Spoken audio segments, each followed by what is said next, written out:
Top. It's your boy, Chad Visionary. This your boy, E-Money Boss, and you're now tuned in to the Top Hill Podcast. So sit back, relax, and enjoy.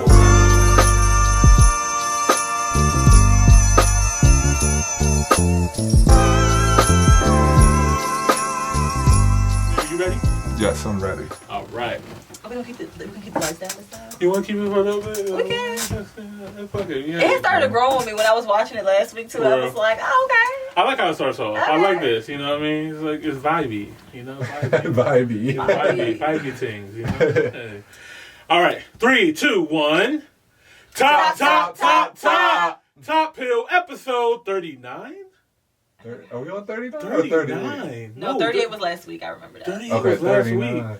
Yo. 39, y'all. Yo, thank you guys so much for tuning in to Top Hill. I'm your boy, E-Money Boss. I'm Chad Visionary. And I'm your girl Jamila with her own boss. Yes. So, yeah, we got 39 episodes deep.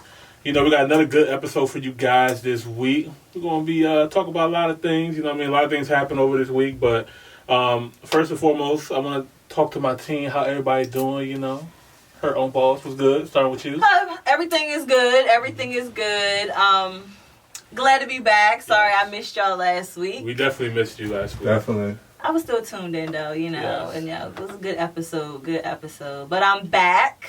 Like I never left. Hey. Of course. I turned 29. Hey, happy birthday. 29. I got something for you. After the pod. I turned 29 on September 7th. Hey. Yeah, so it's a good year. Happy good birthday year. again. Yeah, this is like the transition because you know I have goals that I want to meet by the time I turn 30. Mm-hmm. So like 29 was like okay, the clock is ticking. Yeah. The clock is ticking. So yeah. Yeah, next year's gonna be a big one. You know, we hit that 3-0. Yes, and then the day after my birthday, guys, I lost my mom. Yeah. I lost my mother. It definitely was a sad experience, but it wasn't as bad as I thought it was going to be. Me and my mom were very, very, very close. So all I can say, because I don't want to harbor on it too much, is like, if your mom is still living, you know, just tomorrow is just not promised. You hear it all the time, and it's so crazy because my mom will always say, like, if the Lord is willing. And my mom passed in her sleep. Yeah. So, like, now I had this whole new outlook about sleep. Like, it's just, like, the craziest shit. Like, you always hear, like, tomorrow's not promised. And as soon as you wake up in the morning, thank God for another day. And it's like, but my mom passed in her sleep. Like, it's literally a big deal to wake up. Absolutely. Yeah. Like, to wake up. But I'm so glad COVID didn't get it. Right. Yeah. COVID didn't get my mama, y'all. Yeah. Like, so that's a good thing. Yeah. Fuck COVID, but we're gonna miss her. You know, she was a amazing person. I loved your mother. She was super high energy. She was a fan of Top Hill, and I never got to meet her, but I loved her energy when she was watching our show. So always A1, always A1. She's gonna be missed, but she's also watching on us right now. You know what I mean? Yes. You know, she's not on Instagram or YouTube or anything like that. She's on the greatest platform right now watching us. So, yeah, shout out to her. But yes, moving right along, just to piggyback off of that, we're going to be touching in on some things just about, like, family deaths and stuff like that that we need to discuss in the future, just in regards to us growing as a community altogether, because death is not supposed to... I mean, it's always, like, sad, but it doesn't have to be, especially if we're trying to, you know, better our future and things like that. There's a lot of opportunity there. Yeah. definitely. It's more of a transitioning point. It shouldn't just be an end point. Correct. You know. Chad Visionary, how about you, man? How was your week? Oh, it was good, man. Can't complain. Just working constantly. Yeah, I know it's about to get real busy for you, man. yeah, it's been busy, but you know, this is what I've been preparing for. So. Yeah. Congratulations too. You know, I know you're getting real booked out here. You know? Thank you. Yeah, I've been booked up. Yeah. For the past 5 weeks in a row. So that's maybe one of these days you can get Top Hill in your books. Right. I'm just trying to squeeze myself in the book. Man. Like, oh my gosh! Like, I'm trying to kill like a couple birds with one stone. I know, right? I know, right? Yeah, we're gonna have to talk about that. I want to do something special with all of us. Yeah, for sure. We're supposed to been do that, right? I know, man. I know, but yeah, we gotta sit down. Maybe we can make it a point to do it for our birthday. Hey, That'd be dope. that would be dope. Yeah. Your birthday coming up. There. We're all going to be there. You got a So your birthday birthday. coming up soon. Yeah. Will has a birthday coming up. Will too. has a birthday. Yeah, Libra season. You already know. What's good, Libras? What's Oh, up? Lord. What's up? I don't know nothing about them. You better learn. Perfectly balanced, as all things should be. Oh, Shout out yeah. Thanos. Speaking of which, that WandaVision trailer just dropped. For all the Marvel fans out there. I didn't see it. Yeah, it's been over a year and a half since Marvel has released anything, due to the pandemic and everything. Right.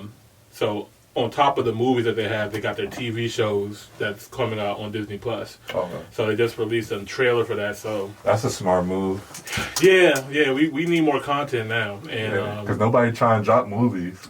You gonna make no money. Well, yeah, exactly. Because basically, remember we had this talk about Mulan going on Disney Plus. Yeah, I remember. So apparently that is not doing good at all. Like that. Well, I just heard that was bomb. just a bad movie. Yeah, I heard too. I heard that movie was bad. I mean, first of all, Mulan was a dope Disney classic. Oh my god, you know that's what I mean? one of my favorites. Yeah, it's a dope Disney classic. But as soon as I heard that my man Mushu not in this joint, I was like, how you gonna take out Mushu? Yeah, that's wild. I didn't know that.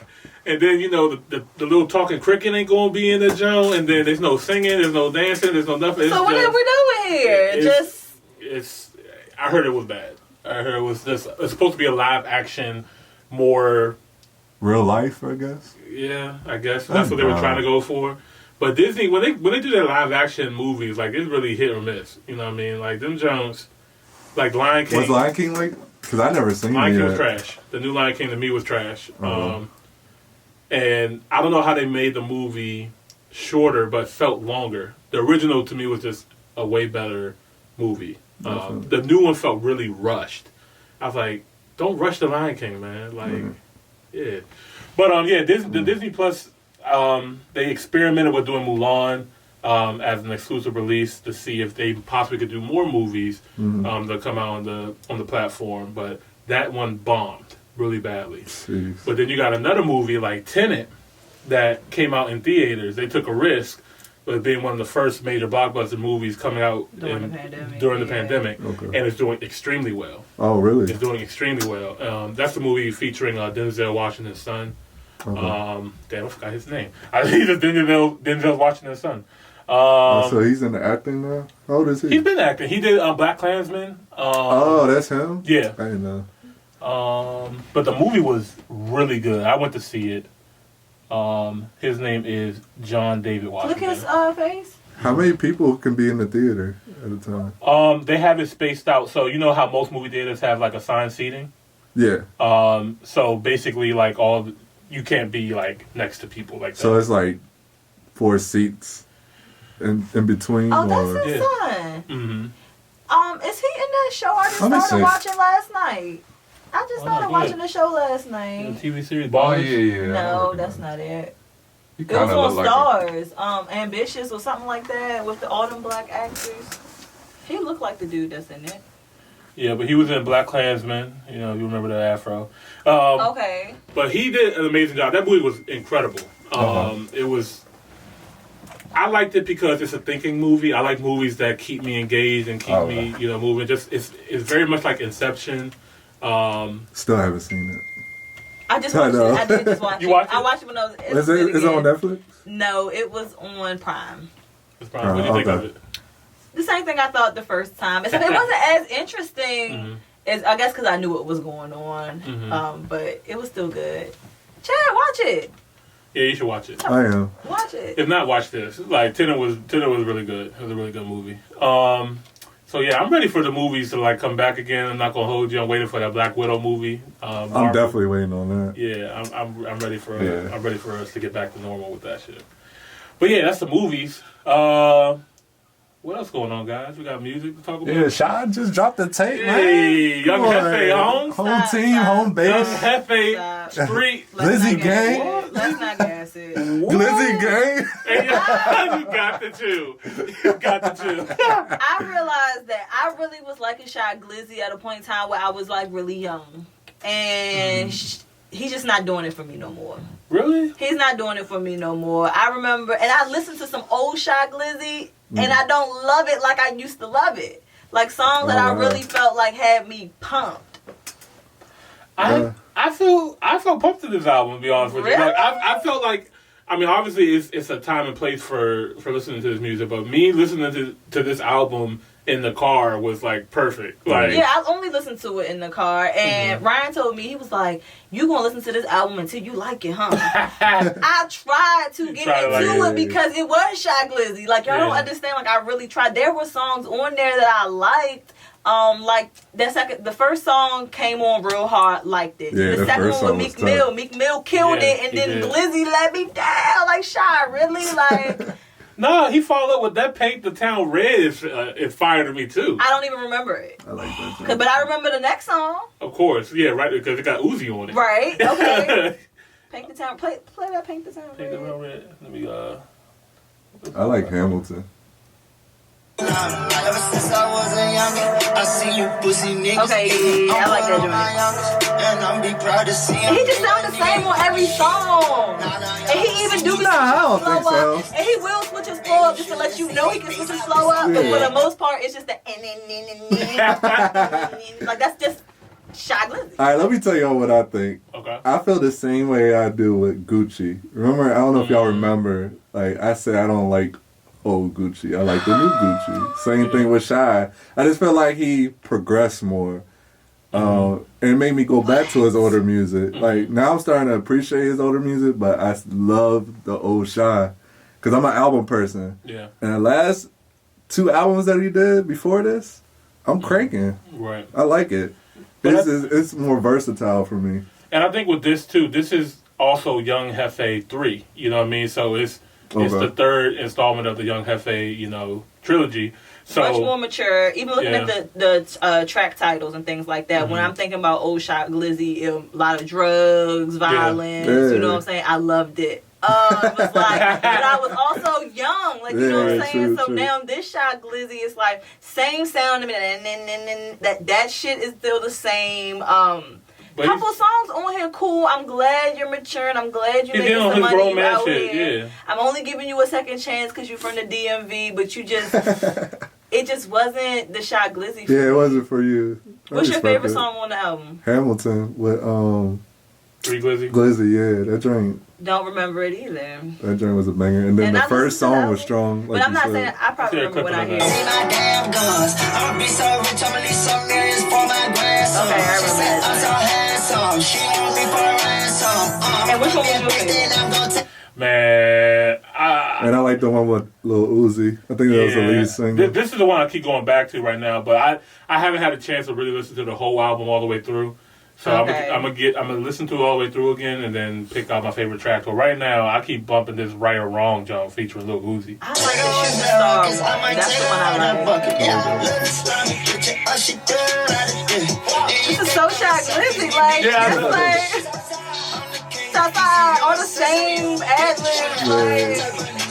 Like, that's what I like about it. Like, though. Yeah, it's him. Like, see, when Shy Glizzy come on a song, you know. old trap music, what I'm coming to find out. Like, you didn't like old Gucci, you didn't like old Shy. You was too young. Like, oh my God. Like, I was just really so into. It was in the backpack rap. Honestly. Yeah, I love backpack. It was a backpack rap wave during that time. The Cuddies and all that shit. Oh, but, so y'all was, I was like, couldn't get with that shit. It was going too slow for me. We was in private school, so we wasn't around hood niggas like that. Slow environment, like like no, I was really like. I used to start getting tested until I went to public school. When I went to the play there, and they was like, "Oh yeah," when them niggas got off. They was like, "What the hell you listening to, bro?"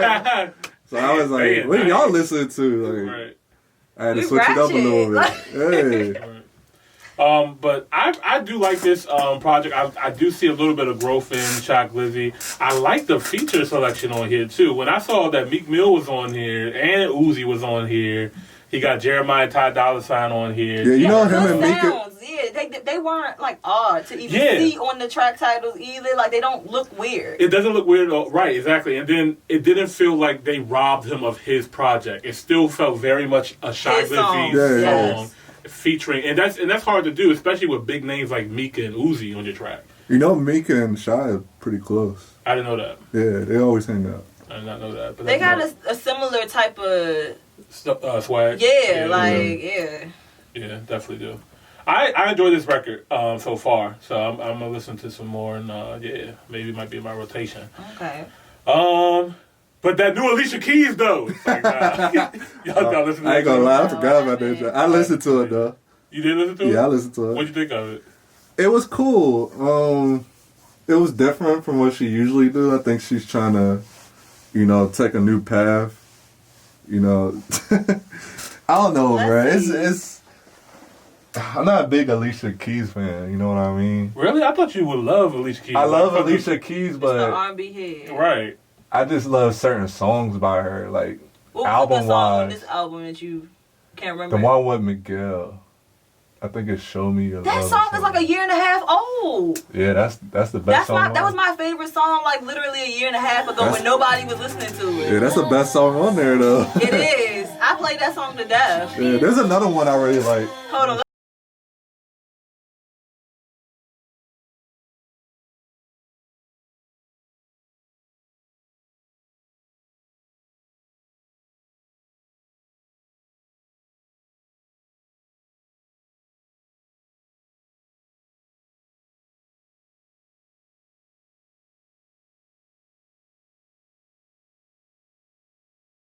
So I another know. thing I remember is I didn't like the first half of the album. I like the ending. After that song, that's when I started liking it.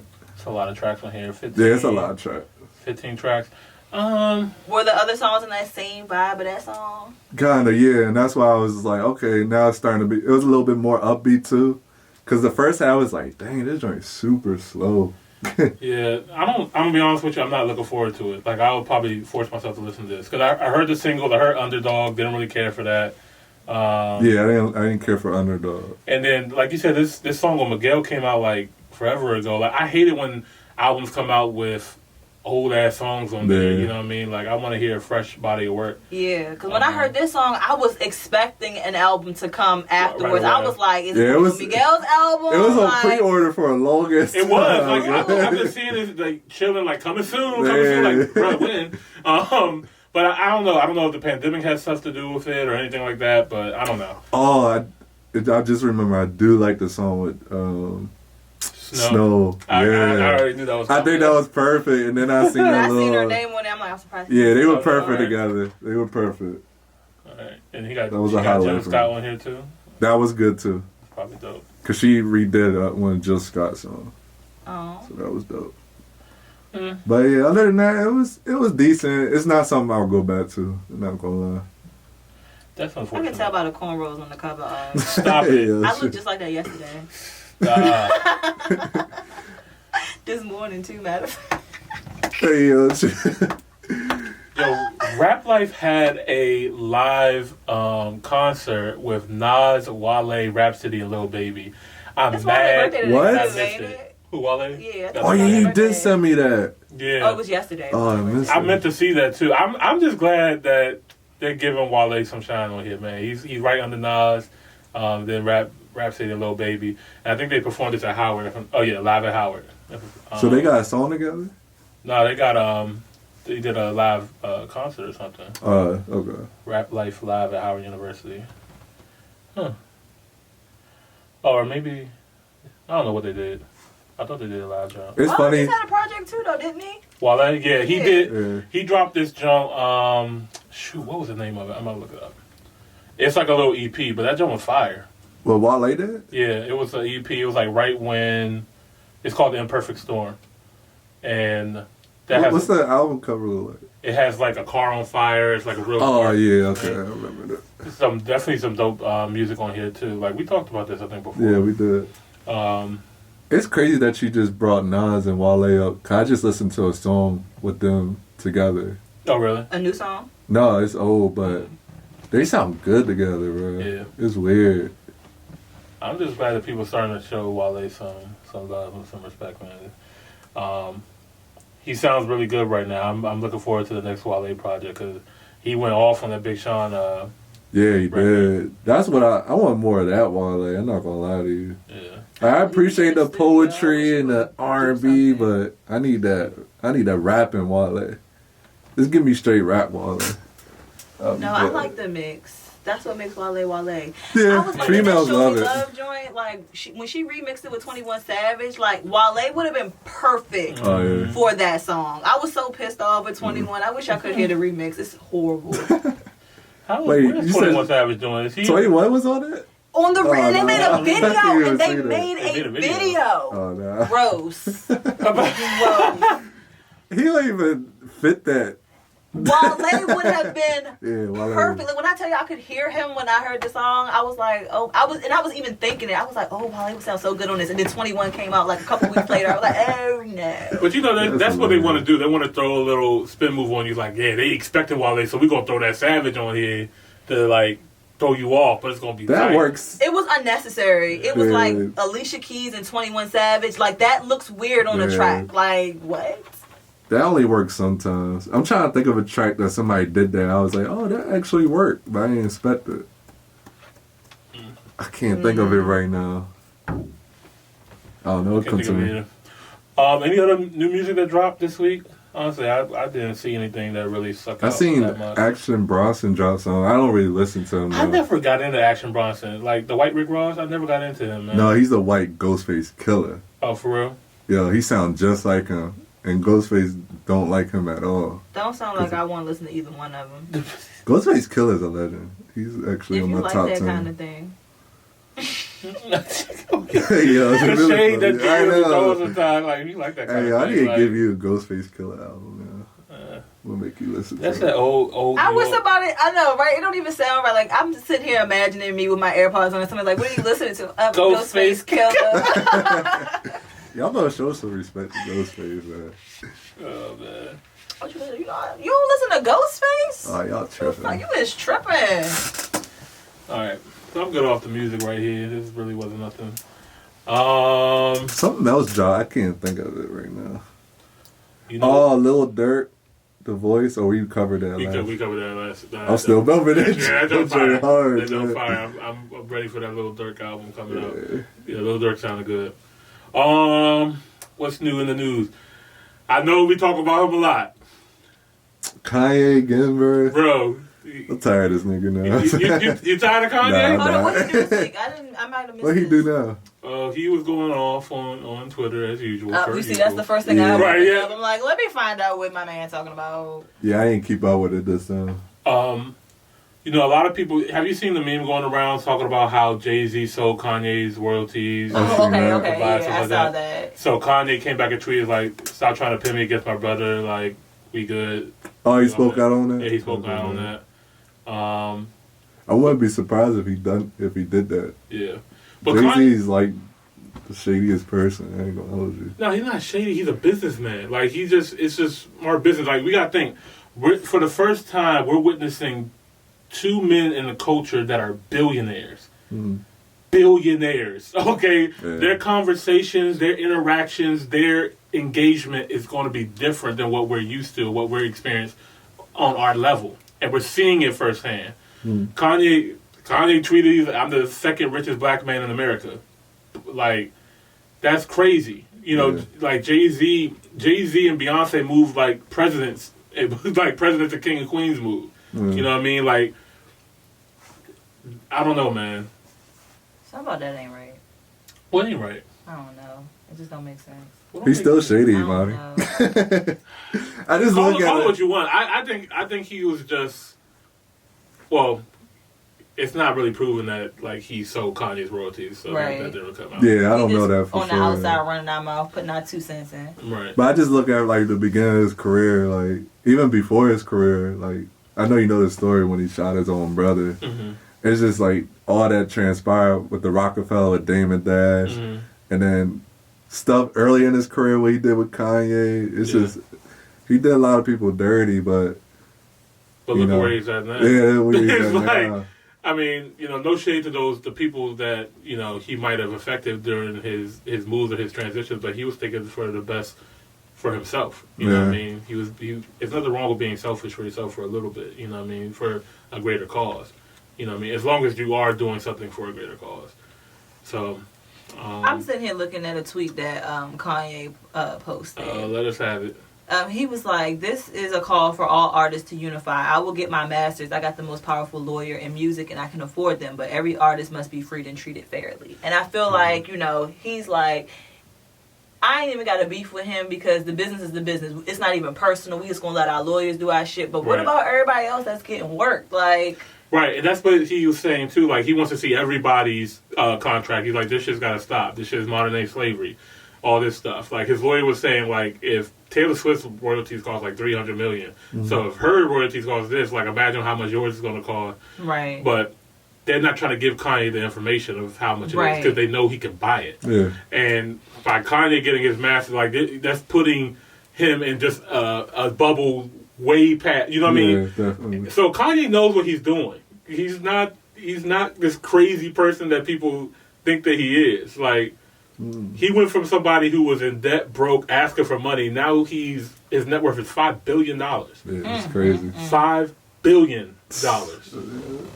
He's getting everything that he manifested way back then. He's a futurist. Like, when he says stuff right now, he really is speaking 10 years ahead. So what y'all gonna do when he president in a couple years? I'm all for it. Kanye 2024? Hey, I'm I don't know, man. I don't know. I don't really care about Kanye for president or president. I'm just period. saying, we speaking on him being a futurist. And, he has the money for the campaign, and maybe he's like getting his feet wet now. He's like, now I really know how I'm about to do this in 10 years. Or whatever the case may be. I prefer Kanye to continue what he's doing right now. I feel like he can get a lot of stuff done outside of the presidential hustle and bustle and all that kind of stuff. The same way. I feel like by him going into that bag, like, he feels like he can get some stuff done, but the president is really a puppet to whatever, the government is really going to do. So Kanye being in there is just going to be turning up on people, and he's not going to be bad. He's going to be the Black Donald Trump. Y'all, I'm trying to tell you, that's what Obama was supposed to do. But we would have never got that. We don't never. We always gotta, put on ears for them. Yeah, Obama came in there and did what we do at our damn job. Yeah, exactly. I wanted Obama to be black at work. He was just trying to please everybody. Yeah, like, this is the one time you're the most powerful person in the world and you still feel like you got to put your white voice on. Don't let me become the president guy. He wasn't woke yet. I know Obama sit back listen to music like, damn. But Obama's last term, he started turning up a little bit. He was like, all right, y'all. We're going to put a basketball court in the backyard. Why was he so pussy the entire time? Like, why are we living like this, y'all? Like, if I was to dream to be president, it wouldn't be just to be president. It would be to be that nigga. Like, I would still be professional, but I would want to come and put my culture all over everything. Like, you know what I mean? Like, it just would have been crazy. Now Lupe don't look so crazy to me because that reminds me of when he went off talking about Obama was a terrorist or whatever. But a lot of stuff he said in that interview, I don't know if you've seen it. Which one? Who's interview? Lupe Fiasco. Oh, yeah. Oh, God, a lot of stuff he was saying was true. Yeah, I know. I mean, it was ahead of his time, too. Yeah, I mean, at the end of the day, Obama was a part of the Democratic Party, and the Democratic Party has agendas, just like the Republican Party has agendas. The thing with Kanye is he's trying to have his own separate party where he doesn't have to play by those rules. He be the nigga because at the end of the day, you know what I'm saying? We don't have nothing to do with being Republican and being Democratic or conservative. It doesn't matter what the party is. Us being black don't have nothing to do with that. We wasn't founded on none of that. We didn't help create none of these systems. And Kanye is doing what I wish Obama would have just do your job black. Like, fuck it. Like, you know what I'm saying? Like, show up on just do your best black version, though. Like, you know what I'm saying? Show up on time, look good. You know what I'm saying? Don't ever come to work all... Yeah, don't have your kids. I think that both nappy. is necessary, though. I think both is necessary because you got some ignorant ass people out there who don't believe that black people are civil or can do things like Obama. So I think they needed to see that kind of representation. Be like, oh, they're human. Yeah. Duh. They're human. You know what I mean? But you'd be surprised how many white people haven't been around black people. Yeah, that's crazy. That's a fact. That's a fact, bro. Like, I remember, like, when I was in school. Like in high school, this one white guy, he came up to me. He was like, we were cool. He was like super redneck, super country. Grace? Yeah, super country dude. And one day he was just like, "Damn, man, you're really cool, man. Like, don't take this the wrong way or nothing like that, but you're the first black person I ever had a conversation with, and I had no idea that you all are like kind of just like us. I'm like, yeah, like, but their perception is so different. You know what I mean? These people are fed a certain thing from the house and from their education, and if you're not around something, you just don't know. You're just oblivious. So because putting on our white voice and stuff like that, like we shouldn't have to do that. Yeah, the white voice. We should be able to be ourselves. Let's make them put on their nigga voices. But see, without offending us. Like we don't offend them when we confide to their like culture. Like, you know what I'm saying? Like, but that's the biggest problem though, because we're in a very weird space in this country. You know what I mean? We're the only people in this country that did not choose to be here. You know what I mean? Mm-hmm. Everybody chose to be here except for us. Continue to come. Right. Came to build wealth, you know what I mean? For the people who said we have a fair start, literally there's, the American government went to Ireland, went to Italy, went to all these places in Europe, be like, hey, you come to America, we'll give you this amount of land if you just grow potatoes for us. Or if you herd buffalo for us, or if you made this for us. But for us, we built the entire nation for you. We didn't get nothing back. And we were told we was going to get 40 acres in a mule. Every time I even hit, like, I just get angry. I just stop talking about really, this shit. I know, I really hate it. Really get, like, I get angry every time I think about it. I'm just like, the nearest white person. Like, I'm trying not to go upstairs. I cannot right now. But it's just like I don't have these real. This is not a real feeling that I feel about them. But when I talk about it, it's just like this.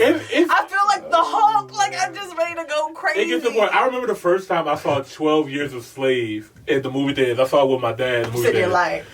At the end of that movie, like everybody got up and was like, nobody got up. I'm sorry. Like the movie ended and people just stood in the seats, just like. And me and my dad, I think, were the only black people in the movie theaters at the time. And the white people just looking at us just like, damn, we're sorry. Just heads down.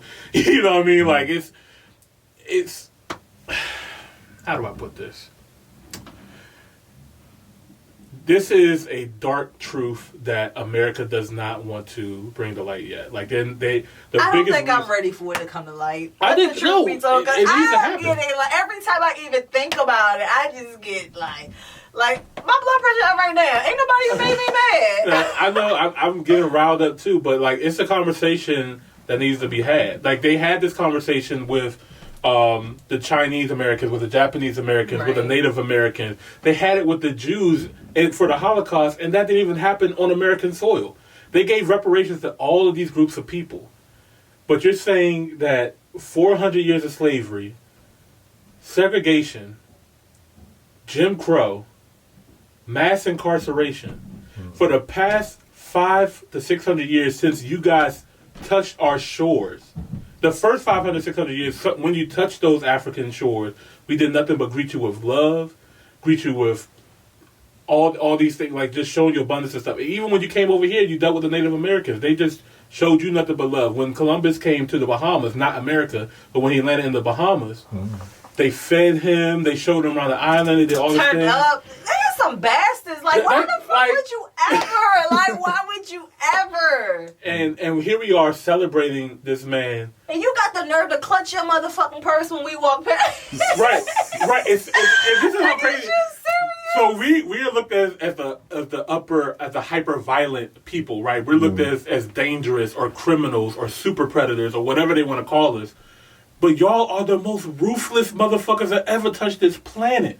I mean, from the wars, from the slavery, from the colonization. This is like we need to change subject. Yeah. Out of pocket. Colonization is the most nastiest word I ever heard in my life. Like when you hear colonization, like colonial. No, look up really what they did during colonization. They went to these African places, say, yeah, fuck everything that you're doing here. You're going to speak this language. You're going to be putting buildings up over here. You're going to speak this language. You're going to have this religion. You're going to have this culture. We're going to take this wealth from you. You're going to be.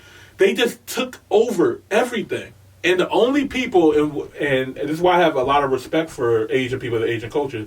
Asian people were not fucking having it. Like the Chinese, like they're like, nah, fuck you, Buddha, bitch. like, you're not about to bring that shit over here. Like, Buddha. you know, they got. And we left them alone, and they just been cooking. They cooking. Like, they are still in the kitchen, like, sleep. Like when America bombed Hiroshima in Japan, that country should be a third world country right now. Let's not get it. Japan is an amazing, amazing success story because they had an atomic bomb put on their island. They have tsunamis all the time. Mm-hmm. But these people are relentless. They didn't care. They kept building. They didn't have no excuses. They didn't blame it on anybody. They didn't care that white people didn't like them or they tried to kill them and stuff like that. They took necessary action to build a great nation on their own by themselves. You know what I mean? Japan is 98% Japanese. You know what I mean? China's doing the same thing, but people are going to argue, communism and socialism, all that stuff. I don't want to get into all that. But I don't have a problem saying, with none of that because let the truth be told, America just got way too much freedom.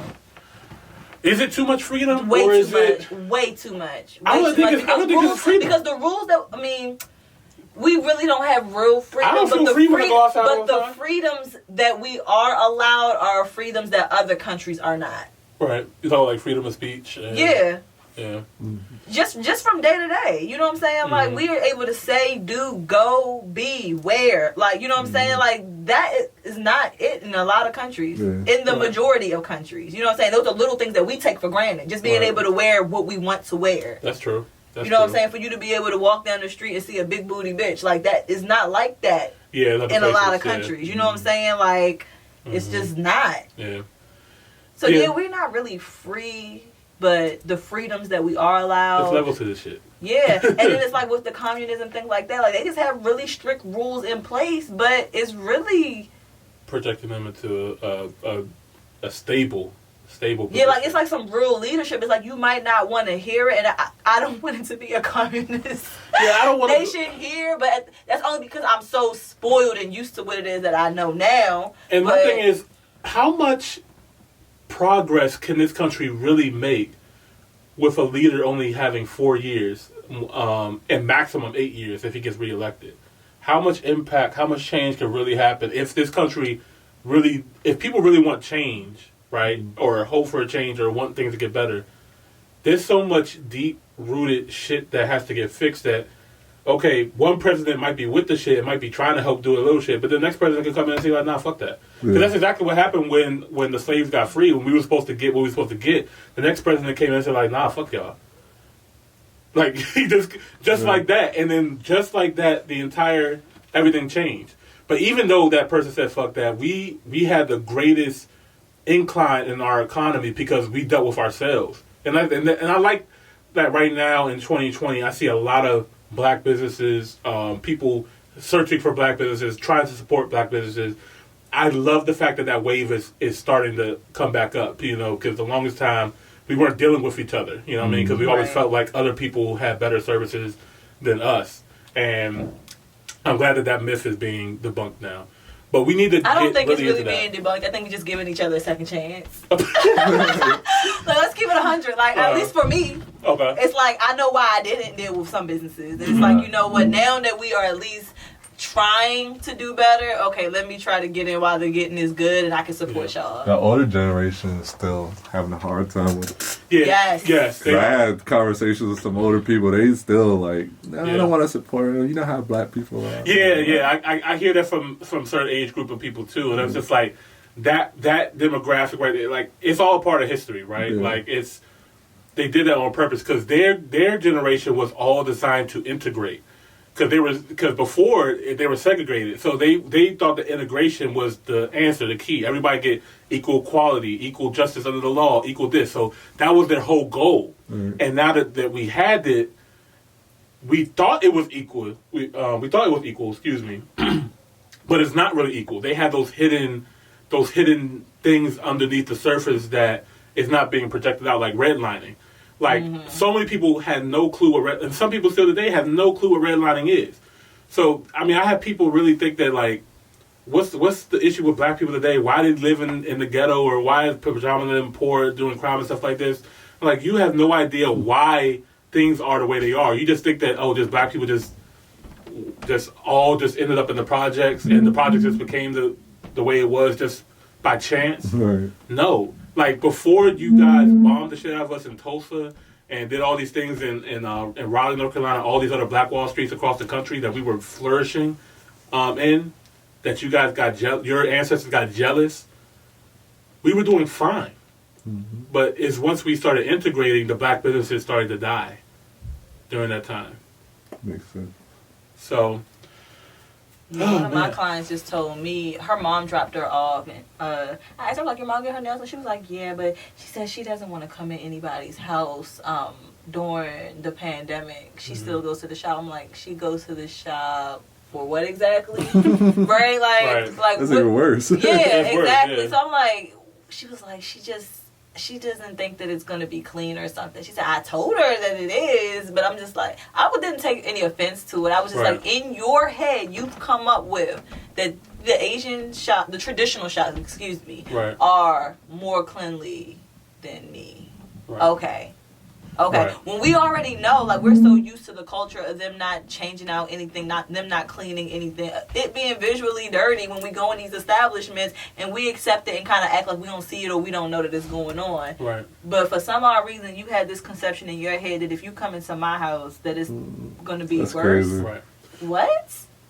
But see, people have to understand, like, people like you and your business, like, you are a premium black business. Like, you care about what you do and your work and stuff like that. And so when other people in other cultures have a business and they come into your neighborhood, they don't have to give you that A1 premier service to you. They're not really serving you. What they're doing is they're taking your money. Mm-hmm. It's a transaction. It's a transaction, and they're taking your money and providing for their family back in whatever country they're in. And it's a cycle. It's a cycle.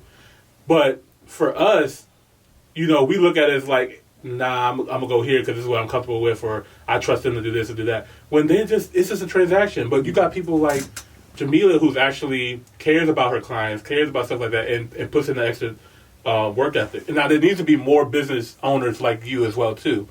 You know what I mean? Black people, when you have a business, like, you need to take pride in your business. You need to take pride in your community, take pride in what you represent, and really adjust it. Like, what are you doing this for? Because I think that this really is the key to unlocking a lot of our issues, is ownership. Owning our own businesses, owning our own way, not having to worry about,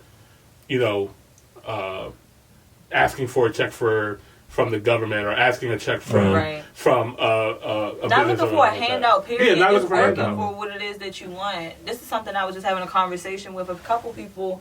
Us as black people, we don't have confidence in ourselves. Like, and that's the part that really, like, blows me. I see a lot of people, I want to be an entrepreneur, I want to work for myself, Like, that's always the goal, not to have a boss. But that's just in the perfect world. We just don't want to be, we don't like discipline. A lot of people. Well, I know I don't like discipline. I have to, of course, impose it on my own life just so that things can go a certain way.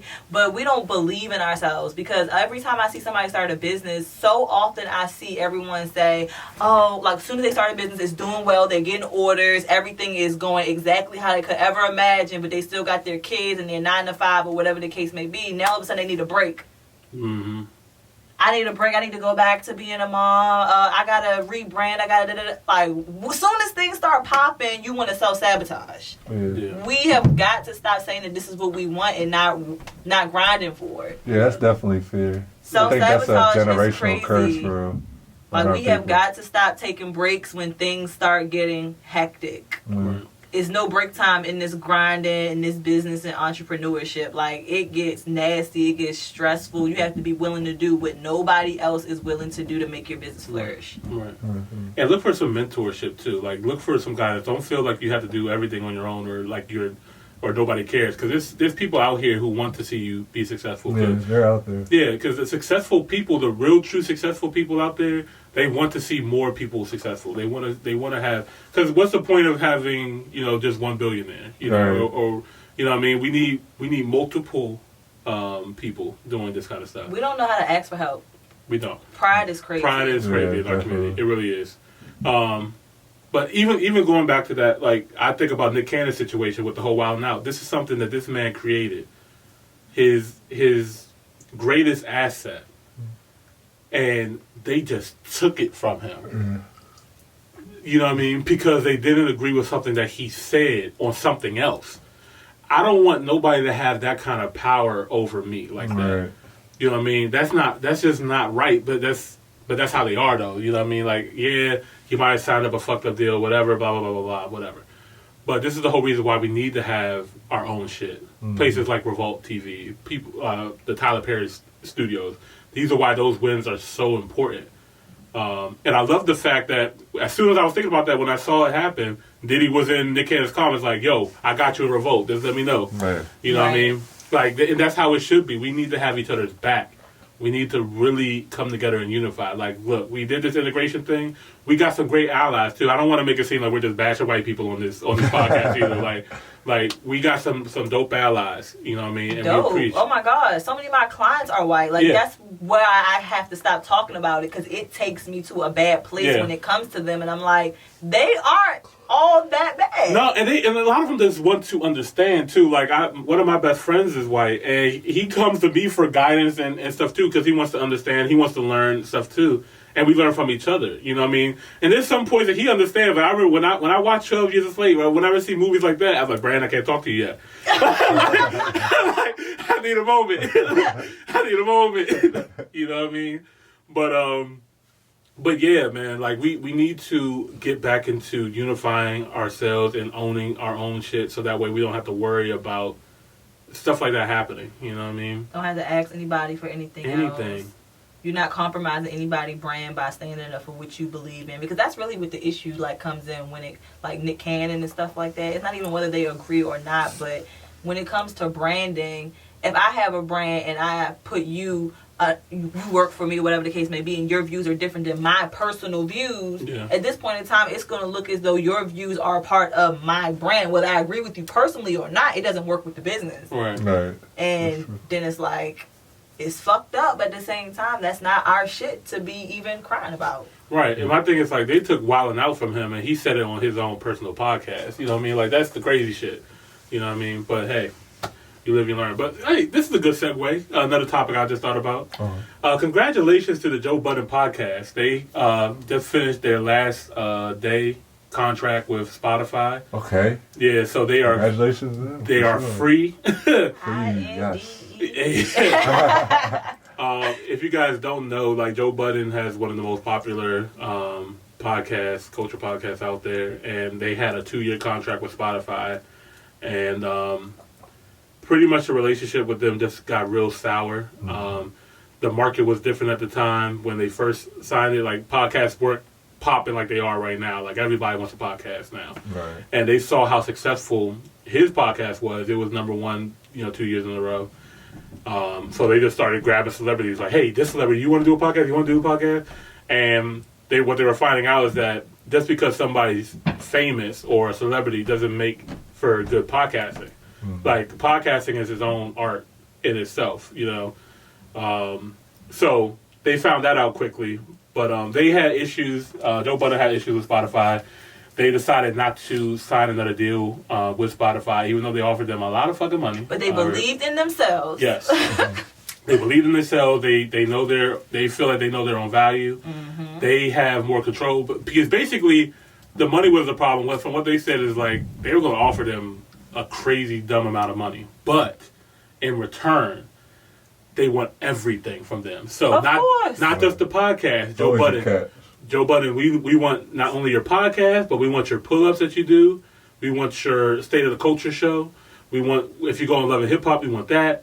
We want your YouTube. We want you. We want exactly. We want you. Everything Sell your attached soul. to Sell you. your soul. The 360 deal that everybody talks about. Yeah. Now, for some people, that deal will work out for people, Because you're going to get more deals that you would have ever gotten to begin Right. with. And Right. that's if you don't come with a strong brand within itself. But Right. they built something from the ground up. Exactly. Like, how you going to take that from me? And the fact that they even tried that shit. Right. Like, keep thinking that niggas is that dumb. Right. And it's usually the easier way too. You Like, should people have the made easy that way, deal from especially the our very people. jump, but you shorted a nigga is what happened. You should have gave them that opportunity from the jump, but you didn't know if it was going to work or not, and you didn't want to invest that kind of money into a nigga. Right. And even not just Joe Budden, but even his cast too, like Maul, Rory, Parks, all of their shit too.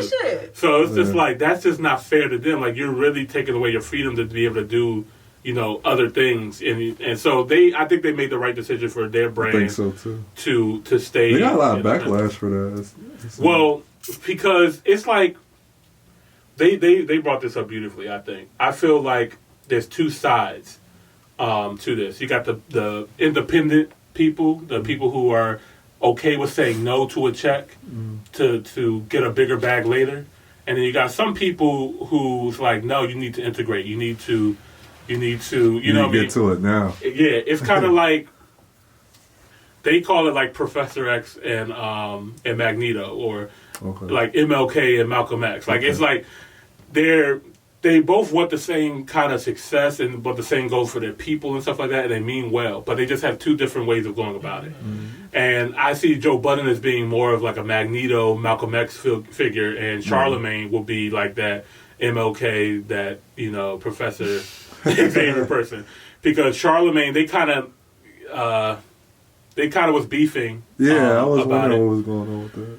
So basically, Charlemagne was throwing shade on Joe Budden. It was just like, you know, maybe Joe doesn't know how to negotiate a deal. Like, you know, maybe he just had issues with working out with people, you know, completing contracts and stuff like that. He's like, you just don't know how to negotiate well. No, Charlemagne, to me, I felt like in the beginning he was a little bit more, authentic in the beginning. And I feel like Joe Budden is still like true to himself and authentic, like whether we like it or not from the beginning to now. But now Charlemagne to me is like an ass kisser. Like, he kind of like a get with now to me. I feel like he's very politically correct, and he wasn't always like that. Like, I don't know, it's like his approach to things is now like different. At first it's like felt authentic and transparent, and now it seems like everything is very like staged. Yes. Yeah. Money will change you. Even how he is, like even how he sits, how he talks now. Yeah. It's like and they love him, you know what I mean? Like, white media loves him too. You know what I mean? Of course, it looks like you can tell there's been a shift. Like, I don't keep up with him, but I remember how he was in the beginning. I would tune in every now and again. Now it's like I don't like your posture no more. Yeah, and that's crazy you said that too, because I used to be real heavy on like Breakfast Club interviews and stuff like that, and now I'm transitioning. I care more about the Joe Budden podcast and podcasting more that do those kind of things now. It's like maybe, but Charlemagne also recently came with a deal with iHeartRadio. The Breakfast Club is under iHeartRadio. iHeartRadio is just like Spotify and Apple and all that stuff. They're their own brand, and they're trying to get into this podcasting game as well too. So they negotiated a deal with Charlemagne to create a new black radio podcast platform for black creators going into podcasting. Okay. Now, the way how it's split is supposed to be 50-50. 50% iHeartRadio, 50% Charlemagne. So I can't imagine splitting a damn thing with anybody ever again. And that's what Joe. And that's just where I'm at in my level of entrepreneurship. It's just like, how dare me make it to this level for me to still be talking about splitting a goddamn thing with anybody when I'm down here and I split shit with nobody. Right. Can't imagine that becoming a thing when I get more popular. Like, what? Right. So that's the whole controversy right there. You know what I mean? It's like, who's right, who's wrong? Or is there a right, is there a wrong? You know what I mean? Absolutely there's a goddamn wrong. Like, I'm going to do this by myself. Why he not believing that he can do this by himself? Like create his own black podcast and network. Just do it from just fuck it. Like, you gotta take some... How, Sway? You know, this is exactly what Kanye said. You know what I mean? Kanye got with Adidas, partnered with them. Jordan partnered with Nike. You know what I mean? And he started naming all these other, you know, big people who collabed to be able to do things. They have more resources than... They have more resources. They have more push and timing, too, though. Yeah. It's 2020 now. Exactly. No, you're right. You're right. Like, come on now. With Kanye... And look how Kanye did his deal. He don't have a 50-50 shit about nothing. Like, that's him. Right. That's a fact. him, like, these deals are trash. I'm not saying I can't collab, I can't make deals with nobody, but it's never going to be a majority of nothing going out the door to nobody. Right, because that's how they do it. Like, nobody. This is my shit. I own it. Now, we can partner, we can collab, we can do these kind of things, but you're not going to take ownership of my... That's of why, me? that's why Kanye left Nike.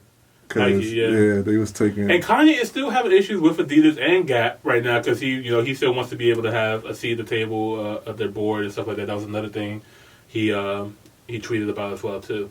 And this just comes about entitlement. When it comes to the deal in the business, it's not really a problem there. But now that you got your foot in the door, now you want to sit at the table with them. Now, come on now, let's be realistic. We got to stop wanting to sit at the table with them. Right, build our own damn table. Yeah, like, can we build a table? I mean, the amount of money and resources that our people, like, people don't realize, like, black people in America itself, we have one of the largest GDPs, like, than the top 10 countries. Like, if black people all got together with their money, we would be the 7th wealthiest nation on the planet.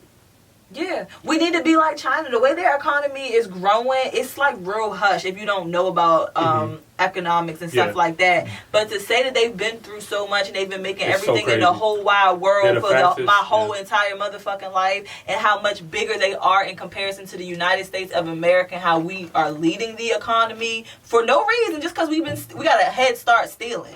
Right. With that free labor. You know what I'm saying? Like, exactly. Black people, we need to stop trying to sit at the table with them, learn our place. We're not their equal. They stole. It's going to take some time for us to catch up, and we need to stop trying to catch up today. Right. Like, we need to pull a China and just sit back and just chill until we get there. Like, let's set our children's children, our children's children up for success. That's why I find it very interesting why China and Africa have so close relations now. You know what I mean? Like, America could have partnered with China.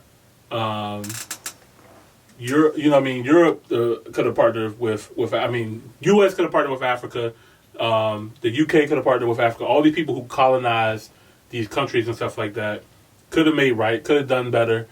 But no, they're still bleeding these countries dry. They still keep some of the stuff that they stole. They're still taxing people. Like, how dare you take my land, go back over, say, okay, y'all can have your freedom, but by the way, you got to give us 10% of everything that you do in order to keep your freedom. Bitch, what?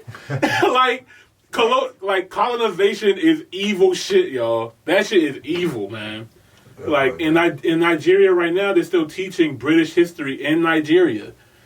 This shit is crazy, though. Like, this is really crazy. Let's keep it a bang. The UK, Europe, and stuff is America. They just kind of like they just like said, "Oh, we'll just give you America, and here's the Statue of Liberty, and we see you later." Like, but we still, for the longest time, was no, man. History is something else. It's something else. But hey, we can't harp so much on the past. But what we can do is learn from it, understand your history, so you can know where you're going in the future.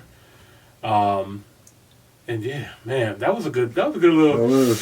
I thought we did this like once a month. I do too. Yeah. I like this talking with y'all sometimes. Yeah, you know what I mean? cool. Like, we love our guests. You know, we love when we have guests on and stuff like that. But you know, I love talking to her on Ball Chat Vision at some time. We just need to get our shit off. I need you and your boo to be on this. Some bullshit like that. Nah, that's corny. What is it? Just a random couple picture. One of them corny pictures. Yeah. Well, how was your trip, man? Talk about that. Oh yeah, y'all. He just got off the plane like 5 minutes ago. it was 5 hours ago, but They said we not live no more. Yeah, I just put it back on. We're back on now? Yeah. No. Oh, we not? It says we on. It says we're live. There you go. Okay, we're live. Yeah. Welcome back, IG. We're back live on IG. Sorry for that. But yeah, so yeah, I went to Mexico. Every time you talk about it, listen to the tone. Tell us what happened, man. I actually, so I'll talk about some of the positive things first. We went like this speedboat. We did a speedboat around Cancun in the water. It was really, really nice. It was fun. We was going real fast on the water, you know, jet ski life. Yeah, I seen that on your. Nothing you never did before, though. No, I mean, you know, You've done it. I've done jet skis before, like single jet skis, like in Jamaica. But this was like me and my girls Like it was like a 2-passenger boat. Okay. Jet ski type of situation. Like a speedboat? Who was driving? You was driving? We both took turns driving. You know, she liked to drive too. Okay, you know, I had to give her jump. So we both enjoy driving. I almost died when she drives. But it's like, no, she's a very good driver. I just like, joking around with her. Certified, don't downplay her. She's a driver. Oh, yeah, she's certified. So we had fun with that. We also, we went scuba diving as well too. So we got to see. You did that before? I've never done scuba diving before. Really? Mm-hmm. Why you not doing it in Jamaica? That's what everybody do in Jamaica. I know. It's like whenever we go scuba diving, it's like never like intentional. Like we'll be doing something else. We'll be like, oh, we got scuba diving here. It's like, well, I don't have my swimming trunks right now. Oh, so, okay. It's always that. Like I definitely would. We can talk about football. We haven't talked about football. Yeah, football. I don't really care about football like that. We can talk about basketball. The Washington football. Oh yeah, let's talk about basketball. Yeah, y'all lost too. What you talking about? Yeah, y'all lost it. Y'all got crushed too. Okay, first of all, we played the Cardinals. That's a formidable opponent. Okay. We played a really good team too. Who y'all play? We played the Rams, LA Rams. Okay. Yeah. They're good, bro. No, they are good. They are pretty good. good. They are pretty good. The Rams and the Chargers. Have y'all seen that stadium? That new stadium in LA they just built? I heard it's nice. Oh my! It's a $5 billion stadium that they just built there. Let me show you guys. I think it's called the Low 5. It's just so much money everywhere, and it's just so many hungry people. Right. I don't understand what is going on. So far, this shit is insane. Look at that goddamn mega whatever. This shit is huge. Wasn't the Rams with St. Louis at first? Yeah, the Rams were in St. Louis and the Chargers were in San Diego, and they moved both of those teams to LA. Why? I don't know. I don't like it. That's so dumb. But it's just like New York, you got the Jets and the Giants, you know what I mean? I guess it's a big market out there. I guess a lot of people weren't coming to the games. I don't see that though. I don't understand it, to be honest with you. I need somebody to explain it to me. Yeah, somebody had to explain that to me, because people come out for football games. Exactly, but I think that St. Louis, they weren't making that much money in St. Louis. I know the owner was anxious to get up out of there. Like, he really wanted to get the fuck up out of there. And the people in St. Louis were like, damn. Right. Can you get my cup? The people in St. Louis were like heartbroken when they found out the owner wanted to leave. That's messed up. Yeah. And then San Diego's a dope city. I love San Diego, California. Yeah. I don't know why they would leave, but I guess opportunity with this stadium, there's a lot of things that you could do with a stadium like this. I mean, imagine the Super Bowl here, imagine the concerts here, and all that kind of stuff. Like, there's so many events and things that you could do here that'll bring money. So I guess it's just an investment strategy. Okay. But yeah, football. The Washington lost. Don't really care for football. I'm not gonna lie. Did you see the Cowboys game? I did. I heard it won by one. Shit. I didn't watch the entire game, right? I was watching it. Of course, the first quarter was crazy. I was like, oh, what the fuck is good? The turnovers. It's like something was on the ball, something was on the field. Like, yo, they did an onside kick. They didn't even put the football on the tee. They just literally laid it on the ground. Laid it on the ground. We went to pass the 10 yards, and then the Falcons special team, they were boxing out, not just looking at the football, not doing shit. It's like, y'all don't understand. You're supposed to go get that. You're supposed to go get that.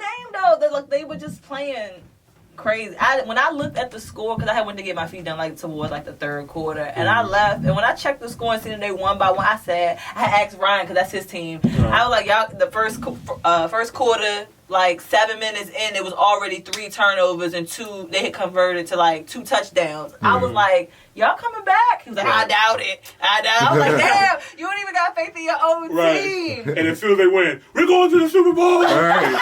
That's what all the Cowboys were saying at my job. I swear. They are so delusional. I had faith in them. I was like, they could come back. It's only the first quarter, so they turning up like this in 7 minutes. Right. Cowboys 7 minutes. And you saw what we did to the Eagles last week. Shut the hell up. Y'all just like the Dallas Cowboys. So delusional. Nah, we're realistic. Y'all, when y'all get a win, y'all be like, all right, we about to go to the playoffs. Y'all know my home team is the Ravens. I don't watch sports like that no more. I only tuned in because Ryan was watching. And sports is not the same no more. Nothing is the same to me anymore. Basketball's been tough. I like basketball. I couldn't watch it. I tried to get into basketball again this year because I used to really be heavy on watching the sports back in the day, like growing up, even like into some of my adulthood. But as I've been working for myself, I'm like, I don't have time for this. Then I tried this year. Yeah. COVID kind of slowed me down. I had a little bit more time, but no fans being there and that whole virtual screen turned me off. That's still weird for me. Never looked at it again after that. Couldn't get with it. Football, they actually got a few fans in the the crowd, and I like that. I don't know what's going on with that, but I'm actually. This is the first year since Kaepernick, since 2016, that I feel comfortable watching football again. Mm-hmm. And for some people, I know football is like it's life. You know what I mean? Yeah. It was hard, man, because I used to watch every game every Sunday. We'll go out, have parties, do football Sunday.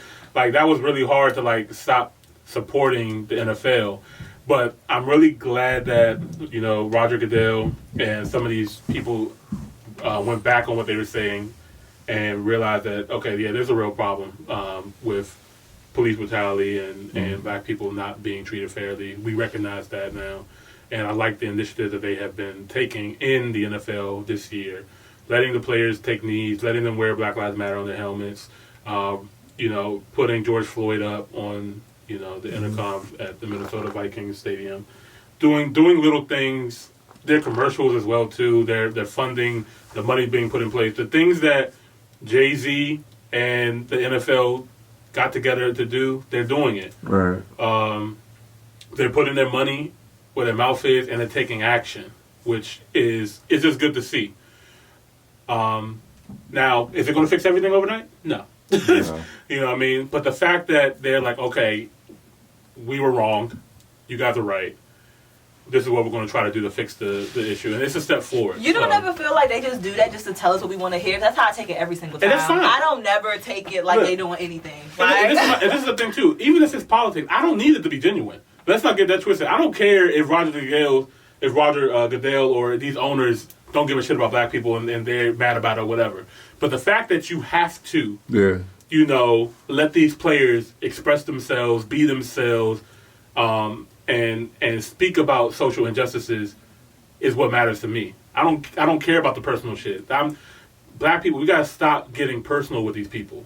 It's not personal. Can we just start our own league? Man, I don't understand. All I know is can we just do it on our Can we just do it on our own? Can we just do it on our own? That would be dope though. We did do it. Can we just leave? United can we just leave? leave? No, but can we just leave? Can we just take our talents and just move to South? I mean, not South Beach, South Africa. Yeah, just leave. Yeah. I'm gonna be honest. We are so fucking scary. This is the thing, but okay. When people say leave, they're gonna leave. Like leave where? No, I mean like literally take our talents and create our own football teams. Yeah, I mean our own league and play our own games and just be the best athletes that we can be. And they ain't gonna leave the money. Well, but we gotta stop asking for their money. That's why they keep feeding us. We like cats. We just keep coming back, keep coming back, keep coming back. We're on it.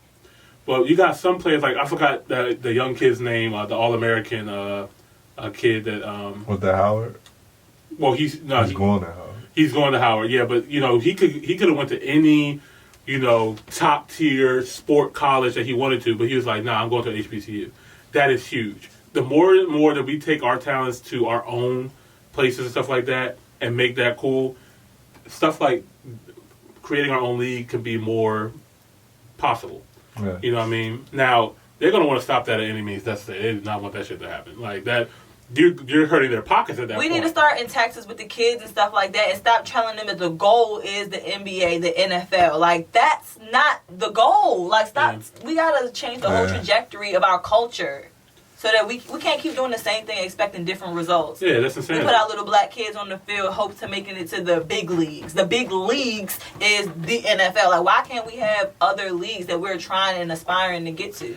Right, because... And why can't we highlight those? And why aren't we doing that? There's not a single black owner in the NFL. Not a single one. Not a single one. And then this is the hidden racism that you guys don't know. There's a... you can't become an NFL owner unless all the owners agree on the new person coming in. You can't join that club.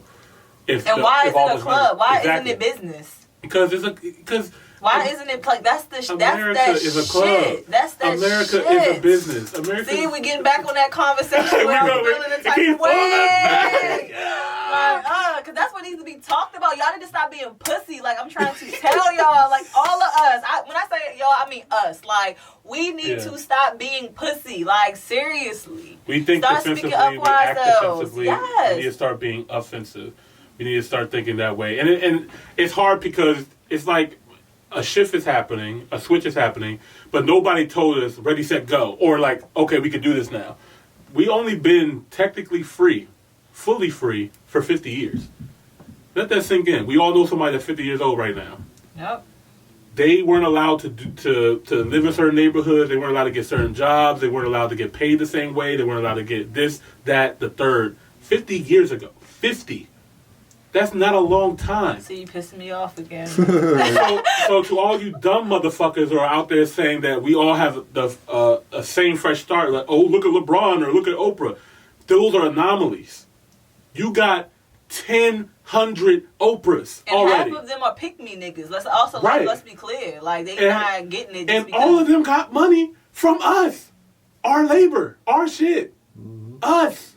I want my reparations. I don't want equality no more. Run me my shit. That's how I feel. Run me my shit. That's it. like That's it. you owe us. The United Nations have came in and it's like, yo, U.S., y'all got a problem here. The United Nations have came together. It's like, yeah, America, you kind of owe like $700 trillion in reparations to these people. Like, y'all gonna do anything about it? And they're just like, nah. Because we ain't making that much noise. We making noise. We making marches and shit like that. Ain't nobody demanding the specifics. Exactly. We all hush-hush and we not confident on our stand of asking for what we want and what we deserve. Like, when we speak on a reparation, you should be proud to ask for your reparation. It shouldn't be, well, y'all can give us some reparations. Right. No, like, there's people run us some reparations. Right. Don't think that you're too prideful to talk about reparations. There are some black people out here who have that mentality, oh, we don't need anything. We do it. We don't need. That's pride speaking right there. If the Japanese, the Chinese, the Native American, the Jews, all these other people and groups have received reparations from this country, and we're the only ones who haven't, that is a problem. How is it that black people are the only people who have not received reparations thus far, and all these other groups have? That is crazy, and they know it's crazy. And that's why I already know they're not going to give it to us. They made that clear multiple times. They don't give a fuck. No, I think they will when we start taking a stand. I feel like we haven't, we as the people haven't it. Right. We haven't demanded it. We haven't asked about it. It hasn't been a topic long enough. Right. So think about the presidential election, right? When we started having all these like Democratic nominees. Obama. No, after Obama. Why didn't he speak on that? He can't. That was one of those taboo topics. Like, yeah, J. Cole asked him about that when they had their talk. He said, politics. But anyway, this right here, with when we had all those Democratic nominees coming in to try to go against Trump, one of the main speaking points when they were coming to talk to black people, when they came to the Breakfast Club or anything like that, they asked them, what are you going to do for black people in America? Not minorities. Black people. What are you going to do? You support reparations? These were all the questions that we were asking. We were asking the right questions for a while. And I was like, okay, bet. Then what happened? We chose Biden.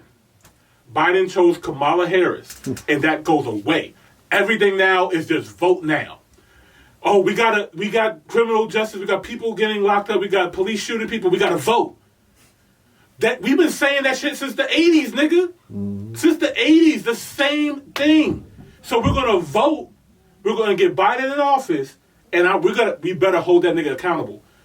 Because if we don't hold that nigga accountable, shit don't get done in those 4 years. Fuck it. How I feel. No, I feel like he's gonna let us down, and I feel like I'm gonna Definitely. like, I just feel like at that point in time, like, we need to start getting ready for the next election. Like, we've been asleep for long enough, and we got 4 years, y'all. I don't care about it no more. And I want my reparations, and that's the problem with all you niggas. Y'all keep acting like it's not a big fucking deal. I want mine, and I need y'all to want it too so that we can get it. It's possible, but you can't keep thinking that it's not necessary.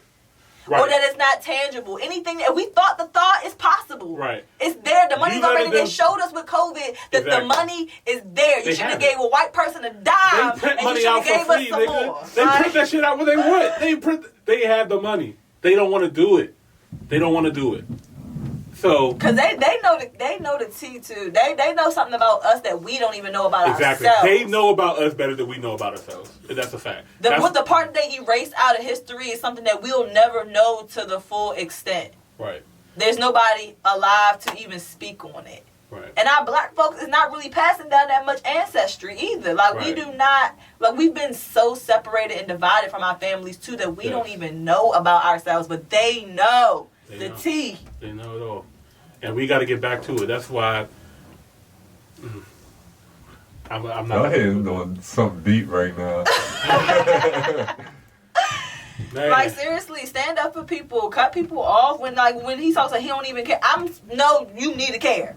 Yeah. You need to care. Stand up for what you believe in. Right. Be confident on your ground and where you stand and speak on it. Stop being quiet. We always so quiet. Yeah. Okay, and reparations doesn't always have to just be money too. But I want that too. I would take a lot. Yeah, actually, the most. Actually, for us, it should be money and like money should be like the easy part. Yeah, the money's the easy part for real. And this is what a lot of people. I'm not asking you to dig up my family's ancestry and put us in the history books because we deserve that too. Right. And then Killer Mike said one thing too, and I'm okay with this too. It's like, all right. Land is the best way to establish wealth in a community and things. They knew this. This is why they didn't want to give us land in the first place. So what they should do is give us some land. Yeah. Some land, and we're good. You know what I mean? We could be cordial, just like how and people don't think that this is crazy because this is what they do when the French were over here, the Spanish were over here, and the British were over here. America was 3 colonies in one landmass. You had the Spanish, the French, and the British over here. They had to work out territory. They still are working out territories in Africa and in Asia. They're still doing that. So don't think that it's crazy. I think that they need to carve out some territory for black people in America who were descendants of slaves in this country, and I think that would be a humongous start.